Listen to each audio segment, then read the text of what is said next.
आज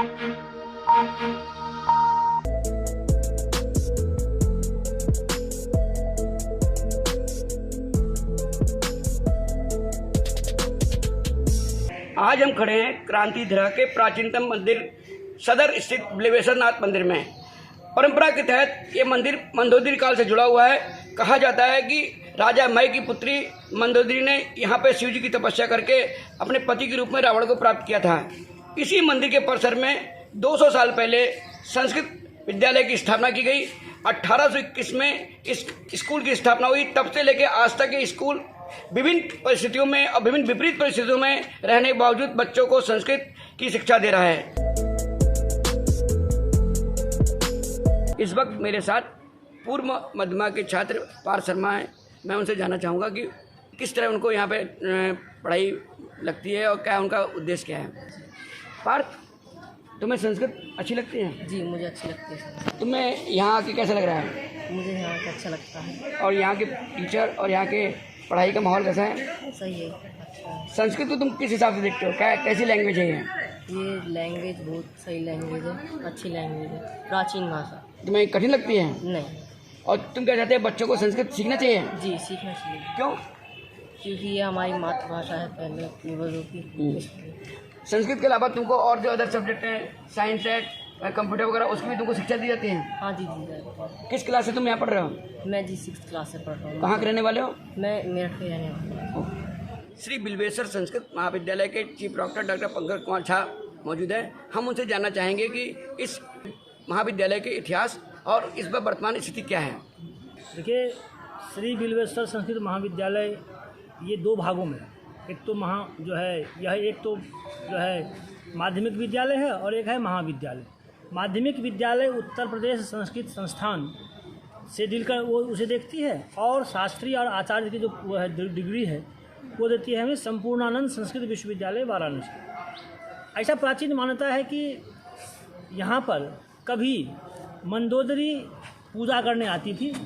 मय नाम के दानव ने इस क्षेत्र को स्थापित किया, इसलिए इसे मय राष्ट्र भी कहते हैं। और बाद में जो है उत्तरोत्तर जो है शब्द का अपभ्रंश हुआ तो इसे मेरठ नाम से जानते हैं। और हमारे महाविद्यालय में इस वक्त संस्कृत के मतलब हमारे यहाँ सभी विषयों का, संस्कृत ही नहीं अभी तो वेद, विज्ञान, केमिस्ट्री, फिजिक्स, मैथमेटिक्स, इकोनॉमिक्स आदि सभी विषयों का पढ़ाई होता है। और जो है शिक्षक यहाँ पर माननीय प्रबंध समिति के द्वारा शिक्षकों की नियुक्ति होती है, जो PTA कहलाती है ना। बाकी तो सरकार जिसकी जो नियुक्ति परमानेंट है तो उसकी तो वेतन सरकार देती है। बाकी प्रबंध समिति अपने जेब से जिस केन प्रकारेण व्यवस्था करती है और बच्चों को शिक्षा देती है। यहाँ पर निवास की व्यवस्था है। छात्रावास में करीबन 100 से 150 बच्चे निवास करते हैं।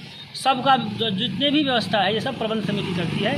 सरकार का इससे कोई लेना देना नहीं है। केवल सरकार मात्र शिक्षकों को वेतन देती है, और जो शिक्षक उन्होंने हमें जो विषय हमें उन्होंने दिया है, बायोलॉजी या केमिस्ट्री या फिजिक्स या मैथमेटिक्स या इकोनॉमिक्स या ज्योग्राफी, उसका भी हमारे पास शिक्षक नहीं है। श्री बिल्वेश्वर नाथ संस्कृत महाविद्यालय के चीफ डॉक्टर ने पूरी जानकारी दी और बताया कि हमारा स्कूल, हमारा कॉलेज अगर सरकार की तरफ से थोड़ी सी इसमें से हल्की सी भी हाथ रख दे उन पर, तो एक नए परिवेश में सामने आएगा और नए अंदाज में आएगा। मेरे साथ कॉलेज के प्रबंधक महेश सिंगल जी हैं।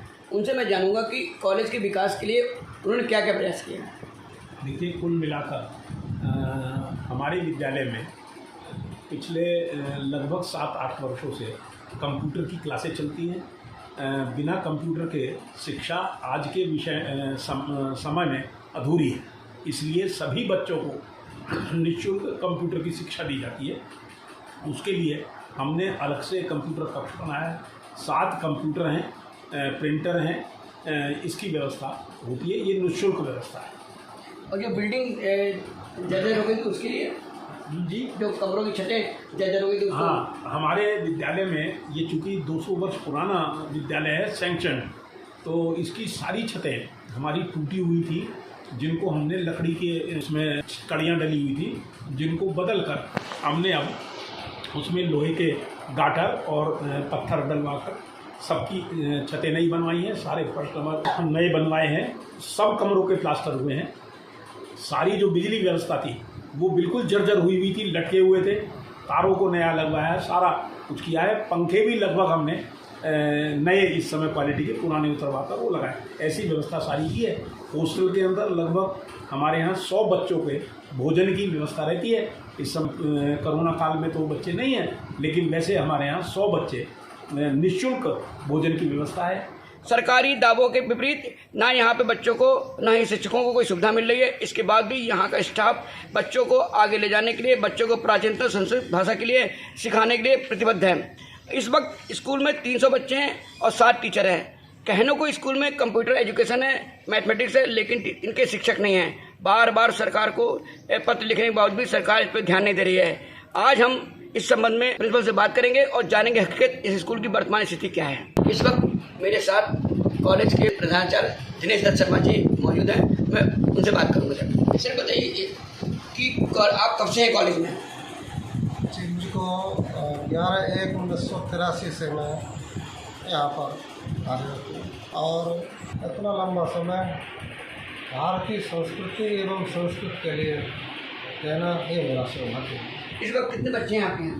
हमारे यहाँ रिकॉर्ड में 315 के लगभग छात्र हैं। आप सरकार से क्यों नहीं डिमांड करते हैं कि आप लोगों को सुविधाएं मिले और टीचर रखे जाएं, छात्रों के मुकाबले टीचर कम है? हमने भी मांग की है और शासन भी बार बार हमसे पूछता है और हमने पिछले वर्ष से कई ऐसे यहाँ के अभिलेख भेजे हैं जिनकी हमको आवश्यकता है और सुना था कि सरकार के द्वारा यहाँ के छात्रावास, संस्कृत विद्यालयों के छात्रावासों को सुविधा दी जाएगी। तो इस संबंध में शासन भी हमसे पत्र जात आदि मंगाते रहते हैं, लेकिन 1 वर्ष हो गया लगातार अभी तक कुछ भी नहीं हुआ।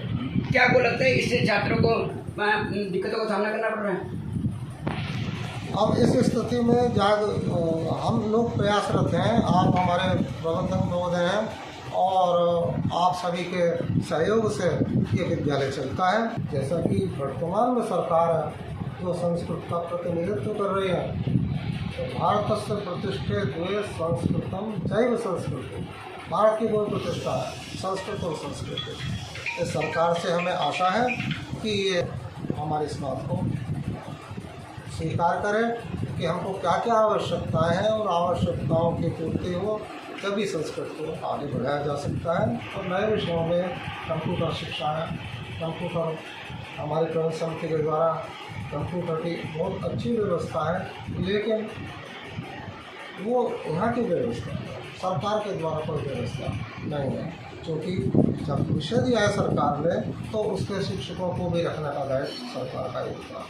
बहुत सारी चीज़ें हैं, जीर्णोद्धार की बात है, विद्यालय में बहुत सारे जल व्यवस्था है, तो उससे तो है सरकार, कागज भी हमने भेजे हैं, लेकिन अभी तक कोई यथार्थ इस पर कार्यवाही नहीं हो रहा। अगर हमारा भारतवर्ष संस्कृत विहीन हो जाएगा तो संस्कृति भी नष्ट हो जाएगी। भोजन आवास की व्यवस्था है, बहुत सारी चीज़ें हैं, लेकिन 1 रुपया की सरकार की व्यवस्था नहीं हो रहा है, क्योंकि वर्तमान सरकार जो भी सरकार है उनसे अपेक्षा है कि ये यथाशीघ्र संस्कृत विद्यालयों की समस्याओं पर ध्यान दें ताकि हमारी संस्कृति और संस्कृत आगे बढ़े और उसी से ही हमारे भारतवर्ष का संबंध हो। कैमरामैन शिवम के साथ जनवाणी न्यूज़ के लिए ज्ञान प्रकाश।